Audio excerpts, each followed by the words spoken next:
not much attention is given to diabetes and hypertension. There's no way you are able to beat diabetes if you don't know it, if you don't know your numbers, if you don't understand it, and this is what's killing our people.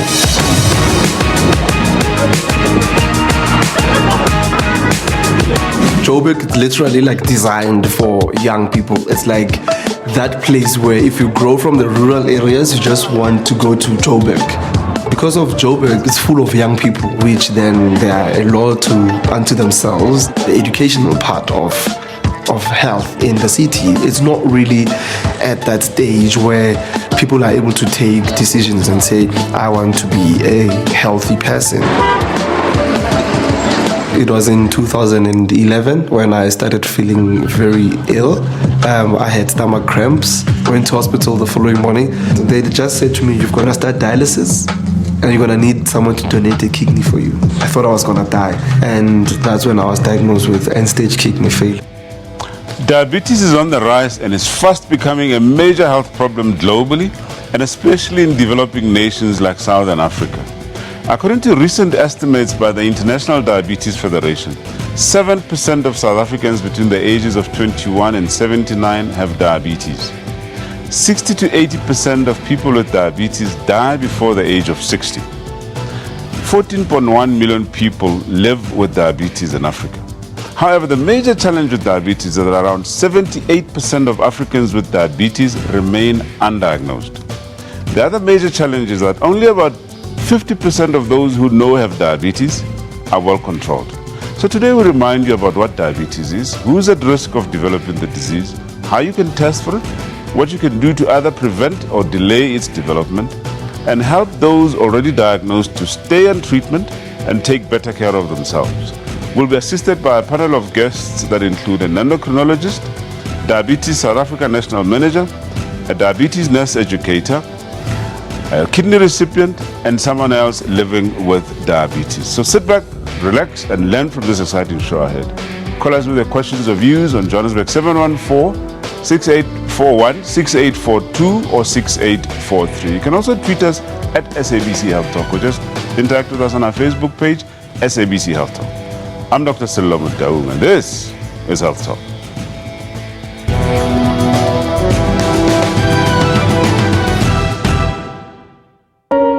The theme of World Diabetes Day 2016 is Eyes on Diabetes. The year's activities and materials will focus on promoting the importance of screening to ensure early diagnosis of type 2 diabetes and treatment to reduce the risk of serious complications. The Bongingema Zuma Foundation is a registered non-profit organization with the vision of seeing South Africa where diabetes ceases to be a killer due to lack of awareness. By supporting and helping people take control of diabetes, they will be in Bloemfontein this Saturday, informing the community about this disease. We'll start, as usual, our 5-kilometer walk to promote physical activity. Then we'll gather in that open area where there will be big marquees and screening areas. We'll screen for various diseases, not only diabetes and hypertension, but HIV and AIDS counseling and testing. The TMZ Foundation merged with the Department of Health to engage communities to recognize the importance of early awareness of the risks and dangers of diabetes. It's important for us to work with the Department of Health to know their strategy and to know what they can give to the people and work together with them, because whatever awareness we are raising, those people will go to the clinics. So when we go to an area, it's important for us to work with the Department of Health, because the influx of people that we are going to find that are maybe prone to be diabetic or at risk, we are going to send them to the clinics. Diabetes is a huge and growing burden. 415 million adults were living with diabetes in 2015. Type 2 diabetes can be prevented or the onset thereof prolonged through healthy eating and physical activity. Exercising regularly, at least 4 times a week if you can. Also eating healthy, managing what you eat. The test takes only a couple of minutes to complete. It is a quick, easy and confidential way to find out your risk of developing type 2 diabetes. So do the right thing and get tested. All right, now to learn a bit more about what diabetes is, it's a great pleasure for me to welcome in studio our two guests, Dr. Sundip Ruda, an endocrinologist based at Life Four Ways Hospital. Welcome to Health Talk once again. Thanks for having me again. All right, and with him is Sister Charmaine Moyo. Sister Moyo is a professional nurse specializing in diabetes education, and she's based at a clinic called Diabetes West, which is somewhere in the west of Johannesburg in Constantia. And she's also with Leto, some non-profit organization that services Rahima Musa Hospital. And yeah, welcome to Health Talk, Sister. Thank you for having me. All right, perhaps let's start with you, Dr. Ruda. Diabetes. I'm sure lots of people out there know what diabetes is, but let's just remind them, what is diabetes? Well, they've heard the word, but I think the understanding is always poor. Right. So diabetes is a disorder of glucose metabolism, right? So very simply, we need food for fuel for the body. That fuel goes into the bloodstream as some form of sugar. If that sugar is not moved out of the bloodstream into your tissue, it's going to damage arteries. So diabetes is a disorder where you're unable to move sugar out of your bloodstream to be used appropriately. Right. So you end up with a situation of high blood sugar, which damages your arteries in the long term, causing the complications we see. All right, we're going to come back to those complications, but we believe that there's two types, or at least two major types of diabetes. Yeah, so, we talk about mechanisms of how the diabetes is caused. By and large, the major epidemic we're seeing, more than 90% of our diabetics are type 2 diabetic. And that's the type of diabetes that's driven by our lifestyle choices, what we eat and how active we are. The type 1 diabetes is a little more complicated. It's a minority of the total diabetic population, maybe less than 10%. And it's genetically driven autoimmune disease of the pancreas, meaning your pancreas is the beta cells that make insulin are destroyed at a very young age. So these young people are unable to make insulin, which is the hormone that moves that sugar out of your blood. And these patients need insulin from a very young age, without which they cannot survive. Okay. Stefan, I'm going to come back to you, but I just want at this stage to cross to Cape Town and welcome another special guest, Margot Makamiski. Margot is the National Manager for Diabetes South Africa. Welcome to Health Talk, Margot. Thank you. All right. We're talking obviously diabetes, and we gave out some figures in the beginning, and of course made reference to the fact that this is something that is rising at a worrying rate. Just give us a sense of how common diabetes is in this part of the world. Thanks. We'll start with 1 in 5 people in South Africa have diabetes, and the numbers are climbing. It has really increased over the last 5 to 10 years to pandemic proportions. Are there any pertinence perhaps in terms of who is affected by the disease in South Africa? Is it the poorer people? Is it more males? Is it females? What's your sense? Well, the sense really is that it has a strong genetic strain to it. There are more than 20 genes which make up type 2 diabetes, but your added risk factors are being overweight, having your family history, of course, and then not being very active and not eating healthy. All right. Those are high risk factors. Okay, we're going to come back. Contribute to developing. All right, we're going to come back to risk factors just in a while, but we said that you're National Manager for Diabetes South Africa. What is Diabetes South Africa? What do you do? Well, we're a non-profit public benefit organization. Our aim is to prevent diabetes by promoting healthy lifestyles and holding awareness campaigns, but we also assist people with diabetes to live long, healthy lives free from complications of diabetes. And we do that in various ways. We have a magazine called Diabetes Focus. We do lots of outreach into communities, and we have camps for children with diabetes, family camps for families with newly diagnosed children. We do training for home-based carers and community health workers. So we have lots of programs that are going on constantly through the year. All right. And we also have an outreach to schools, to school children and teachers. All right, we're going to come back to you now. Let's be back to Johannesburg and speak to Sister Moyo. Sister Moyo, you work with diabetes quite a lot. Yes. Just tell us firstly about what you do on a daily basis. I mentioned there that you are at this diabetic clinic in the West Rand. What sort of work you do there? Okay. So when patients are diagnosed with diabetes, or when patients come to our clinic, they first see the sister. So they see the diabetes nurse educator, and there we talk about what is diabetes, depending on whether they know what type of diabetes they have. Right. And then I explain the type of diabetes, the different types, so that they understand where they are and what kind of diabetes. And then from there we look at the pathophysiology, why they have diabetes, what caused it, and lifestyle management, because that's the most important. So looking at your exercise, your eating, family support. So I give a whole education, which is about 1 hour to 1 hour 30 minutes. Yeah. And The other advantage with you is that you work both in the public and the private sector. yes.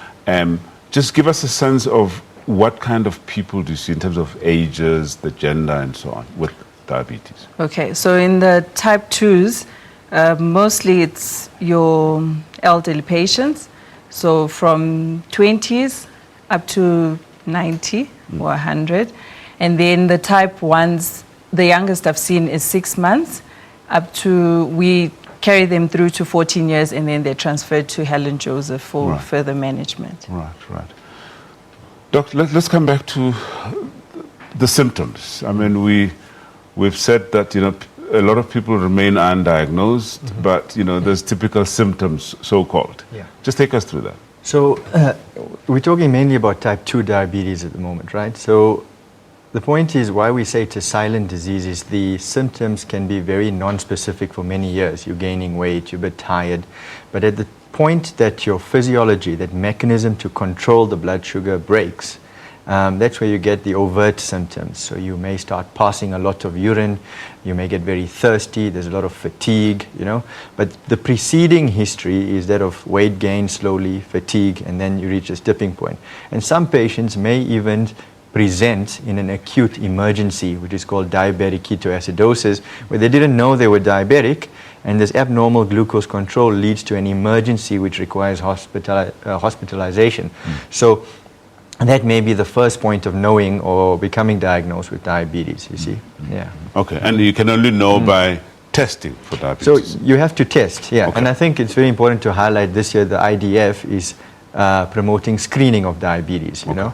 So you must, high-risk groups especially, should be checking regularly to see if you have diabetes. If you catch it early, you can treat it very well. Okay, I'm going to ask you about those high-risk groups. Sure. That after the break, okay? After the break, we then talk about causes and risk factors of diabetes. Please stay with us.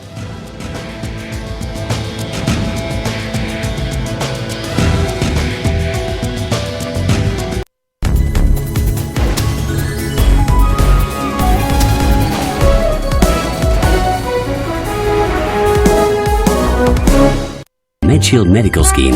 We don't just talk health, we do health. So good, nothing else can replace just your slightest embrace. And if you only would be my own for the rest of my days, I will whisper this phrase, my darling, c'est si bon. Macro is lending a helping hand with big festive season savings that'll move you. Like the Totem 16-inch or 20-inch Mojo bikes for only $10.99. Save 200 Rand. Or save 200 Rand on the Bounce King 10-foot trampoline, now only $24.99. And zip away on a Zingo X100 electric scooter for $1,999. Save 300 Rand. Share in these and other big festive savings for home, for business, for life. Only at Macro. Big on life. Shield Medical Scheme doesn't just cover you when you're ill, we'll help you stay well.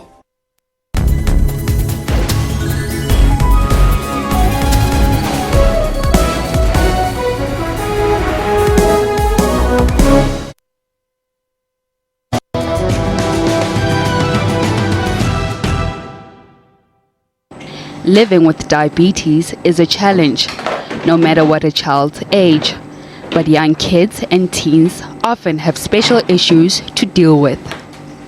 Dr. Nicole van Wyk is a pediatrician from Rahima Musa Hospital in Johannesburg, who works at a diabetic clinic.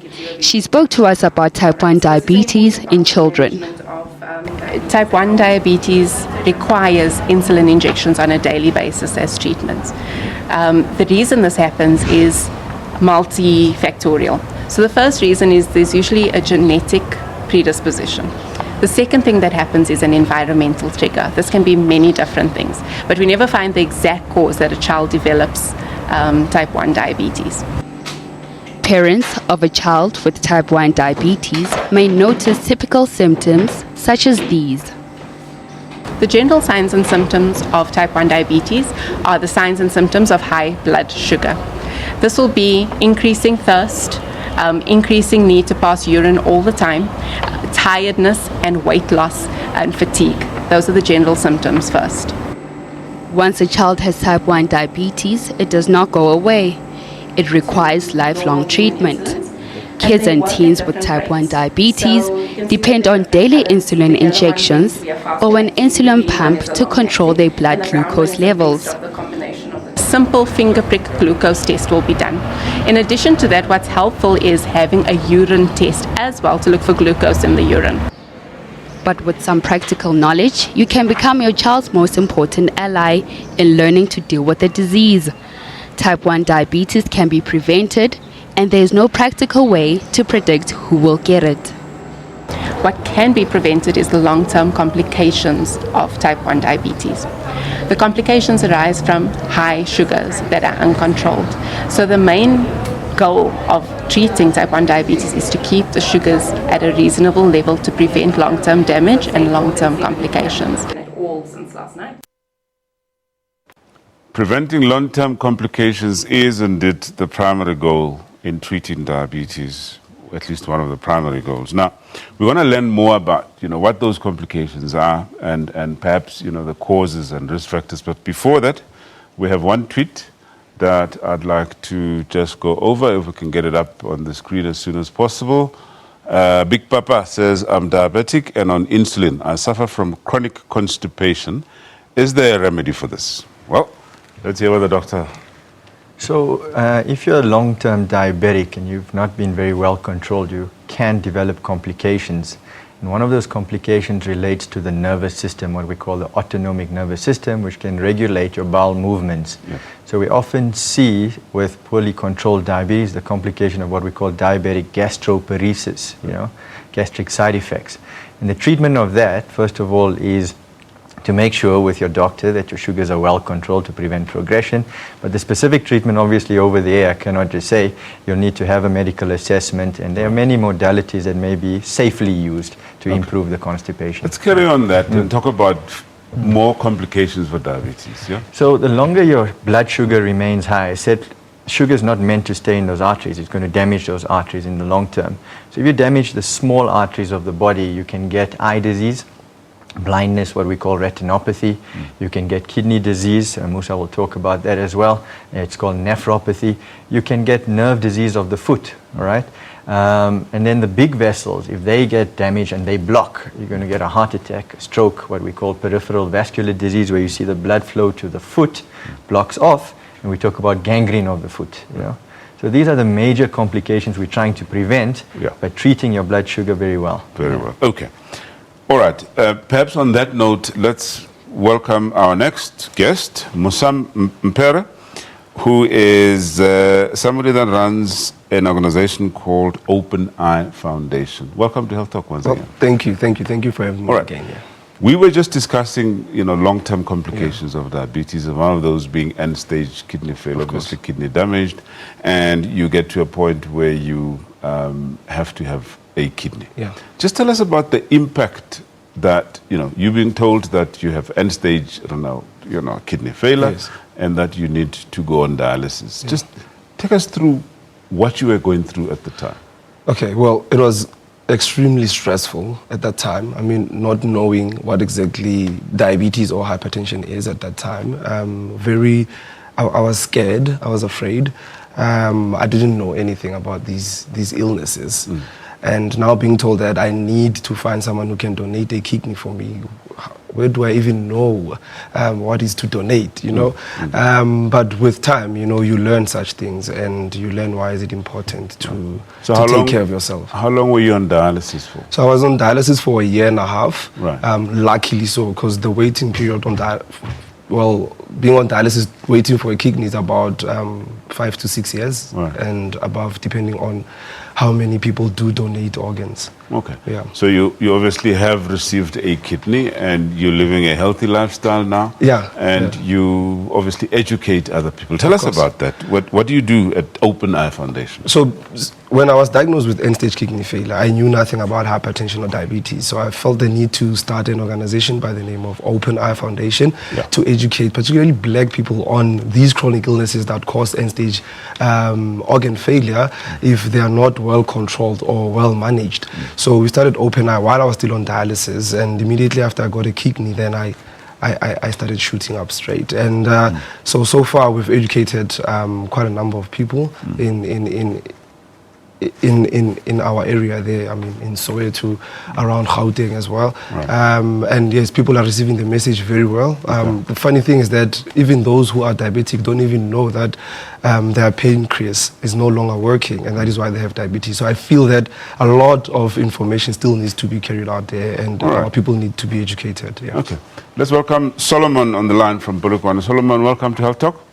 Yes, how are you? Good, how are you? Fine. Yes, I would like to be clarified on what is called renal diabetes. Apparently, the blood sugar level is normal, but the kidney does not really control sugar very well, and there's a lot of sugar coming out through urine. So I'd like to, have a lot of clarity on that. Okay. Let's give it to the doctor. He says he wants to be clarified on what this concept of renal diabetes is.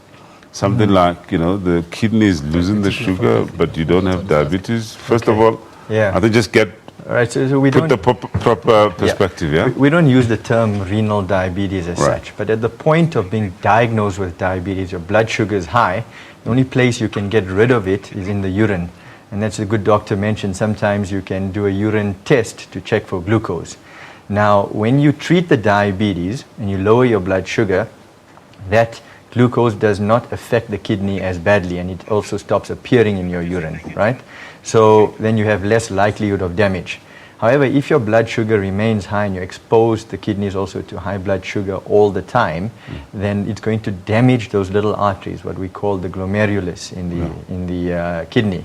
Eventually that damage leads to an inability of your kidney to clean your blood, to put it very simply. And that's why patients will need dialysis or assistance or sometimes kidney transplant. Okay. We have quite a bit to cover in this segment. Let's talk quickly risk factors and causes for diabetes for both types. Yeah.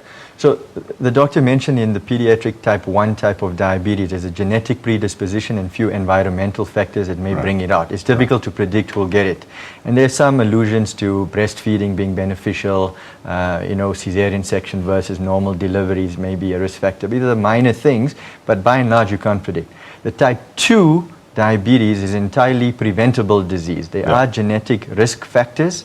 There are minor risk factors in certain groups, but largely the disease is driven by lifestyle, mainly food. I'll tell you what, let's get a perspective from Diabetes South Africa and cross again back to Cape Town and speak to Margot Makaminski. Margot, we're talking risk factors here, and let's stay on type 2 diabetes. We're told that lifestyle is a big risk factor for us. Just in what way? Well, the doctor explained earlier about the fact that when we eat our food, it gets changed into glucose and it's got to get into the body cell, and that requires insulin. If we are overweight and there's fat blocking those cells, it creates a situation called insulin resistance. So being overweight is one of the big risk factors for diabetes, because once you lose 10% of your body weight, it just makes your cells more receptive to the insulin and allowing the glucose to go in. Also, of course, if you eat healthy, that will also help. If you change your diet and set yourself some health goals, then that can also have a big impact. You know, there were studies done which compared two groups.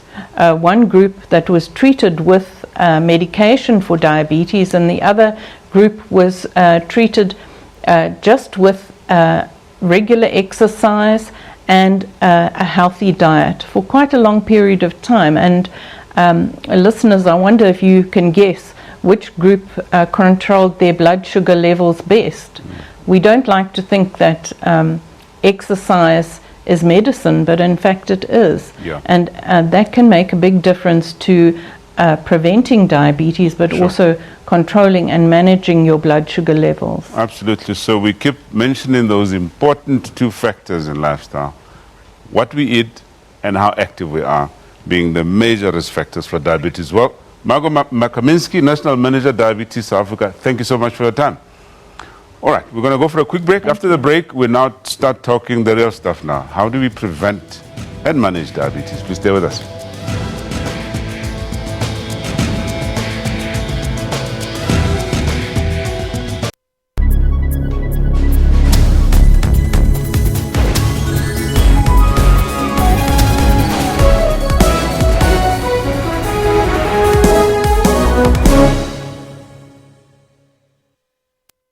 If we're talking health, then let's talk seriously.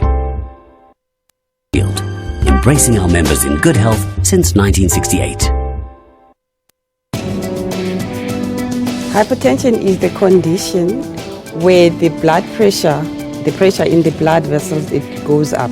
We often come out at the top of the ladder having the worst numbers. And I think that's because we almost have what I can call a perfect storm of high blood pressure risk factors. If you are diagnosed with hypertension, you just have to continue taking the medication for the rest of the life. Because we try and reintegrate them, and we try and retrain their abilities to be part of social society. We do a lot of work trying to educate people, trying to encourage and motivate people to lead a healthy lifestyle. So what a healthy lifestyle means from a blood pressure point of view is obviously the more active you are, and the better your heart is, the more fit your heart is, and the better condition your blood vessels are. Catch Health Talk every Saturday from 9 to 10 with Dr. Sillo Mutawo.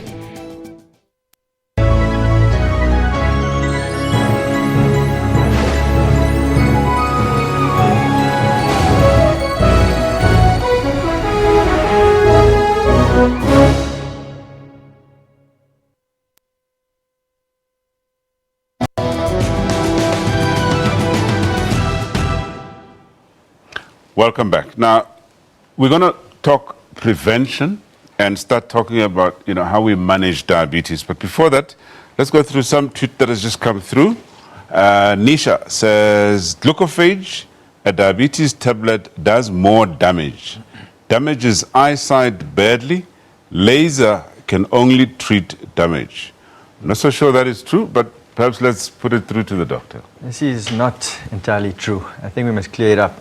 Metformin or glucophage is a very good drug in the treatment of type 2 diabetes. It impacts on the insulin resistance.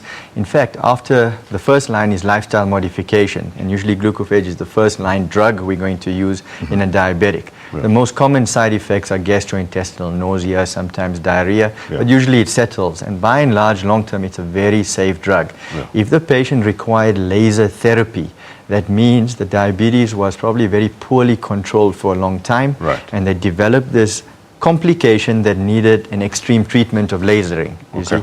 All right. So we need to clear that up. Yeah. It's great that you cleared it up. Okay, let's take Donald on the line from Limpopo. Donald, welcome to Health Talk. Thank you very much.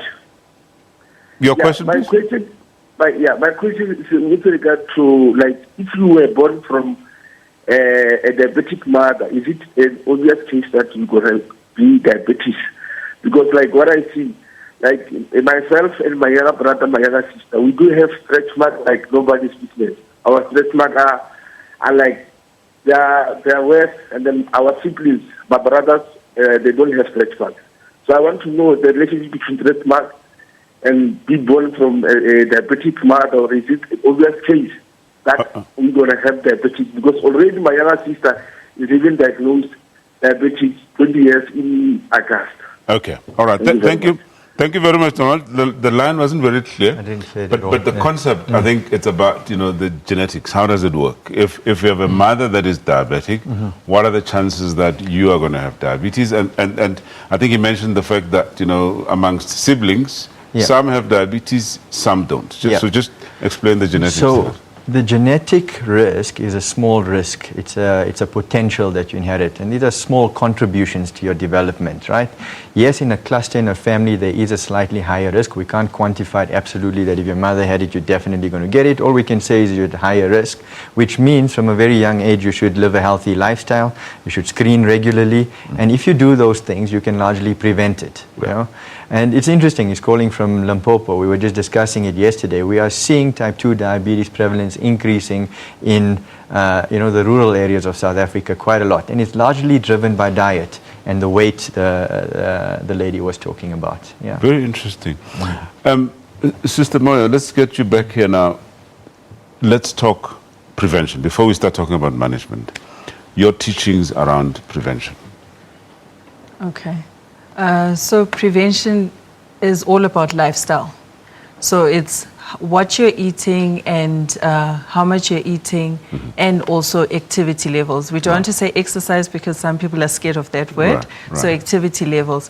So when I talk about what someone is eating, it doesn't matter your financial background, but the amount of food that you're going to eat is more important, and how you're going to prepare it. That is very important in managing your weight and managing yourself. Making sure that you don't have any problems. Yes. Okay. Talk about what you eat.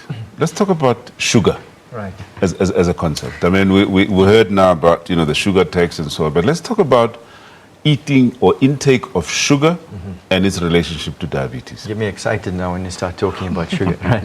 So the point is, and Musa pointed it out nicely in his video, how when people move to urban areas, the idea is acquisition and enjoyment. We forget about our relationship with food and the purpose of eating for health rather than for enjoyment, Often we just eat to satisfy the 7 centimeters of muscle in our mouth, the tongue, but not for health.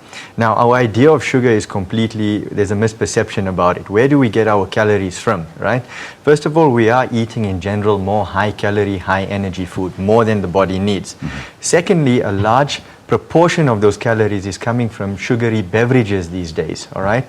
People don't know that in a can of soft drink, there are 8 to 10 teaspoons of sugar. And that is a lot of sugar.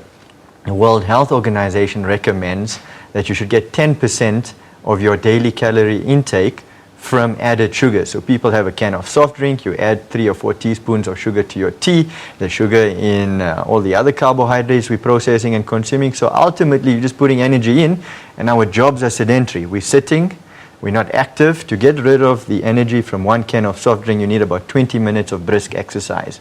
So even when people go to gym and they talk about 3 times a week I'm going, it's not enough when you think about the net sum that's going in. So we need that awareness, and in fact you'll see billboards on the M1 now showing 10 teaspoons of sugar, no thanks. We're trying to create that awareness that people need to know what their relationship with food is, rather eat to purpose than to enjoyment only. All right. Yeah. Now let's talk management. Of course, we're not going to have time to talk about all different types of treatments for diabetes, but let's talk principles. Overall, how do we manage diabetes? The first thing, no matter what stage of diabetes you're in, is always the lifestyle management. Change your diet and get more active to the degree that you can, number 1. Number 2, there are oral drugs that are available, and metformin or glucophage is one of the first ones. Obviously, these are prescribed by healthcare practitioners who've looked at the pros, cons, and contraindications and would prescribe it appropriately. We're talking type 2 now. Yeah, type 2 diabetes, right? The type 1 diabetic needs insulin from the word go. There's no other option there, really, right? Type 2 diabetes, there's oral tablets, and then the tablets are geared towards trying to save those beta cells that are making insulin. Remember, type 2 diabetes is not a situation where you suddenly don't have insulin. It's gradual. So we can try and save these beta cells by losing weight and stuff. So the drugs are designed to help with improving that mechanism that lowers blood sugar. They are oral drugs that stimulate the pancreas to make insulin. There are newer classes of drugs which are very helpful at the moment, which help with weight loss. We call them incretin drugs, right? They are tablet forms and once a day or twice a day injectables available. And these are very good drugs. There are newer drugs even called SGLT2 inhibitors, which for the first time are working through the kidney that they were talking about, to try and get rid of the extra sugar through the kidney. And it's interesting that for the first time in the history of type 2 diabetes, we have now 2 drugs that actually reduce cardiovascular risk very significantly. That is the risk of heart attacks, 22%, all right, in one study, and a significant proportion in the other study. So that's the classes in the incretin class and the kidney class. And then finally, as the disease progresses and you're ultimately out of insulin, unable to make insulin because we stressed this pancreas or beta cells so much, we will probably need to end up on insulin as part of your management. All right, yeah. Sister, I know that, treatment is perhaps one of the biggest problems. We're going to, in the next segment, talk about how you get people to encourage them to stick to treatment. Okay, that after the break. But let's see if we have one more tweet that we can quickly go through. Mona Lisa says, niece, age 32, I think, type 1, blind, kidneys failing, Targabet Hospital refused dialysis, sent her home saying nothing more they can do. Do you want to respond to that after the break because we've run out? Just keep it in mind. Okay. Now, after the break, we're now going to see how we can help those that already know that they have diabetes stay on treatment and rather, improve their lifestyles and overall. After the break.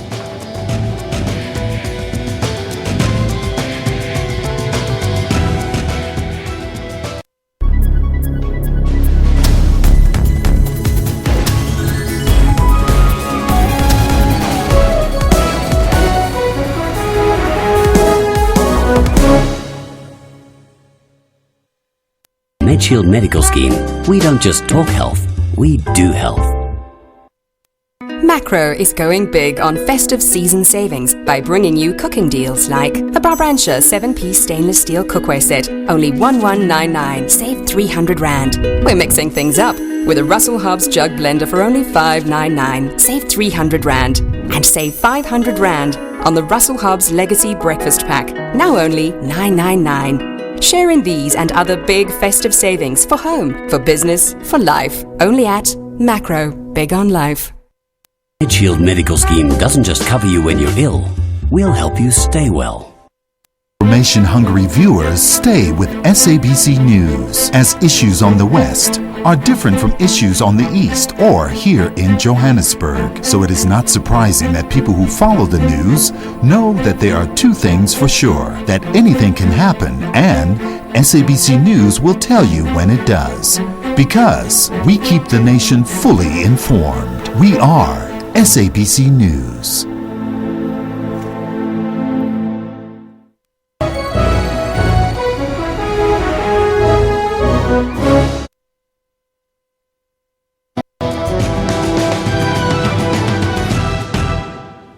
Welcome back. We're talking diabetes and we're still with our 2 special guests, Dr. Sundip Ruda, endocrinologist based at Life Fourways Hospital in Johannesburg, and Sister Shemaine Moyo, diabetic nurse educator based at the Diabetes West Clinic in the West Rand, and is also with Leto, an NPO that services Rahima Musa Hospital with diabetes education. But let's welcome Zemisa on the line from Umtata.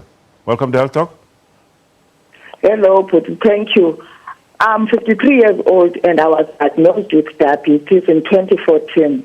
And I was put on glucophage and glucomed. And my blood sugars were high. Now I was advised on Diapion by a certain pharmacist, and it is controlled. Is it good for this Diapion for continue taking it? I'm not so sure I heard. Did you get that? She said she was diagnosed at about 2 years ago with diabetes. She's on glucophage and another drug which I did not hear, and she's been put on something called Diabeon. Yeah, she was advised to take Diabeon or something like that. So I don't know what Diabeon is by their trade name, all right? Obviously, you'll need to check whether it falls into one of the classes of drugs that are recommended for the treatment of diabetes. You must just be cautious when, people who are not primary healthcare practitioners recommending things. So one of these natural drugs or something. Perhaps let's just clarify. Zemisa, who advised you on what to take? A pharmacist in town. Just told you there's something new called Diabeon and you can take it, it'll improve your management. Is that correct? Yes, it's true, Nyan, because Diabeon has decreased my blood sugar levels to normal. Yeah, who prescribed it for you? Do you just buy it over the counter or do you need it prescribed? No, it was over the counter by the pharmacist. See. Okay, thank you very much. Thank you very much. Let's just address that principle of treatment and who prescribes treatment for diabetes. And I think you need a general practitioner, a healthcare professional to prescribe it according to knowledge. And South Africa does have good guidelines on guiding primary healthcare practitioners on what is appropriate. New guidelines are set to come out soon, which will guide our people in terms of how to treat it appropriately. I think we must just be careful about an industry out there that punts a lot of products that will control your sugar. The message must be lifestyle and appropriate, proven, evidence-based drug therapy. Okay, let's get back to that previous tweet. So unfortunately, that's a very sad case. This is a person who has had diabetes for a long time and has the end-stage renal failure or kidney failure, which requires a transplant or long-term dialysis, and also has blindness, So this highlights the plight of patients out there who develop complications in a very resource weak environment, And unfortunately, these kinds of decisions sometimes very difficult for healthcare practitioners to make.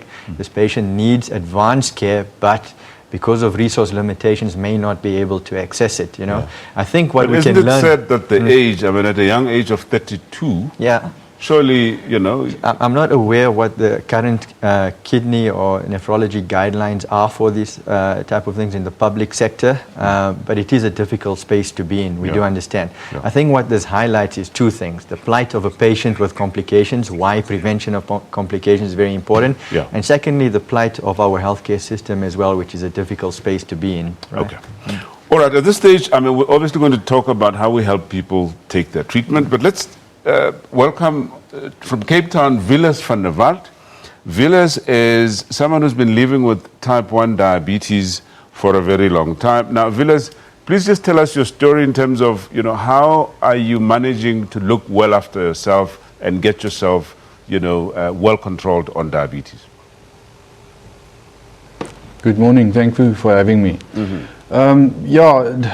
Diabetes is about one thing. We spoke about the black side of diabetes this morning, but there is a brighter side to it as well. First of all, there's one decision that you have to make after being diagnosed. Is diabetes going to manage me, or am I going to manage my diabetes? And that's a very, very sudden decision that you have to make. For me, cycling became my lifeline to fight my diabetes.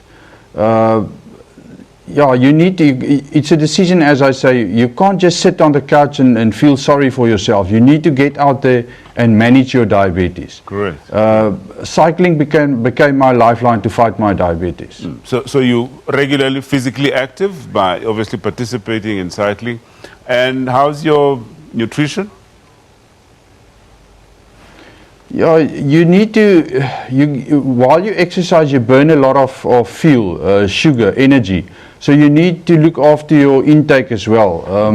You can't just eat every day and not exercise. So that too, you need to compare that with each other, yes. All right. Sister, you deal a lot with, especially youngsters.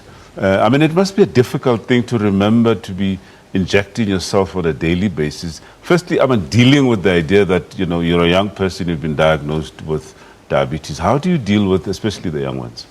Okay, so with the young ones, we have to deal with the parents because it's difficult for them to understand why to accept why their child has become diabetic. So you need to take care of the parents or the caregiver.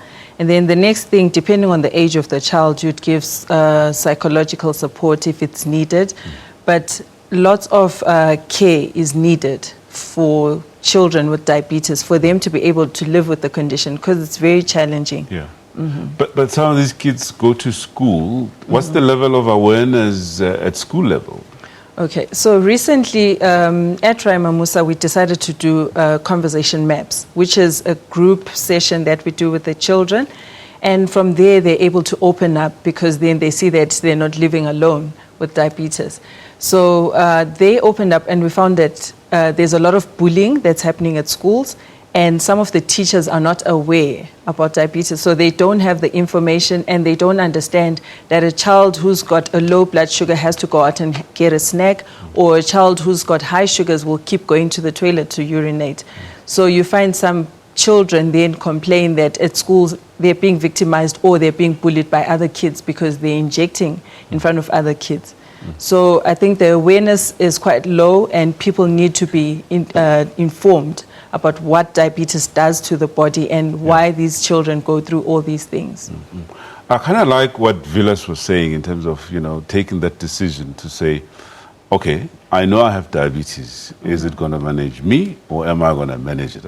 I thought it's a very positive mindset to have. Now, when it comes to those that are diagnosed with diabetes, what sort of tips can you give them to kind of, stay focused and stay motivated to manage their condition well? So first of all, I think children, whether you're a child or an adult with diabetes, you should be able to open up. You should be able to talk to someone. So there will be challenges. You can accept, like the gentleman said, you can accept and tell yourself that you're going to live positively with diabetes, but there are challenges that come about later on in life. So when you do come to those stumbling blocks, be able to talk to someone, open up, or write in your diary and give it to your healthcare professional, so that they're able to understand what's going on, because most of the time people don't understand the challenges that these people are living with. Okay. Dr. Rood, this is a problem. Only about half of those that are on diabetes are well controlled, yes, figures say. Yeah. How can we improve that? So, as the gentleman said, I think we need to create more awareness and education of what the condition entails and what the complications are. I think when you understand it, it becomes wisdom. You automatically apply change. And then as the healthcare fraternity, we need to come in there and support these patients. We need to develop therapies that are easier to use. Unfortunately, diabetics have to do the work of the pancreas from outside every day, which means monitoring sugar and then administering the right treatment all the time. And while you're also still trying to live your daily life, going to school or working and attending to your family. So it can be a very inconvenient disease to have.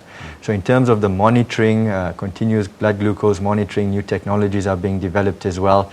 Therapies that don't require as much monitoring, newer insulins that are long-acting with less side effects of hypoglycemia are being developed. Yeah. So all of that needs to come together. But ultimately what we need to do in South Africa is there is a bit of a generalized, disjointed approach, and we need to bring it all together under one banner so we can support these patients. Yeah. All right. Let's get the last word from Vilas. Vilas, your last message to those that have been recently diagnosed with diabetes. How can you encourage them to stick to treatment? No one is going to do it for you. Unfortunately, as the doctor said, you need to do the work of your pancreas every day yourself. So in the long term, you need to look after yourself. No one is going to do it for you. It's a card that you dealt with, unfortunately. Play that card, manage it, be positive, speak to people. Look after yourself. Don't think it's not today, it's not tomorrow, it's not next week or next month. You need to manage yourself today for a better future 20, 30, 40 years from now. When you're on pension, you still want to, when I'm on pension, I still want to go and cycle, do mountain biking and stuff. But if I don't look after myself now, I'm not going to be able to do that. And you're going to become a burden, unfortunately, for someone else. Very wise words if indeed. If you can be a role model today for someone, maybe in 5 years your son is diagnosed, but then he can look at at you and say, but yes, my father is a diabetic and he's still cycling, he's swimming, he's doing this, he's doing that. I also want to do that. How am I going to do it? By managing yourself. So you need to be a pillar for someone. All right. Well, very wise words indeed. Vilas van der Walt, thank you so much for your wise words and encouragement to the public. Sister Charmaine Moyo, based diabetic nurse educator with Diabetics West Clinic. Dr. Sundip Ruda, endocrinologist at Life Forways Hospitals. Thank you so much for your contribution. Well, folks, that's it. Unfortunately for our show today, we've had so much to talk about, so little time. But yes, thank you so much for watching. Remember that you can join us again next week, same time.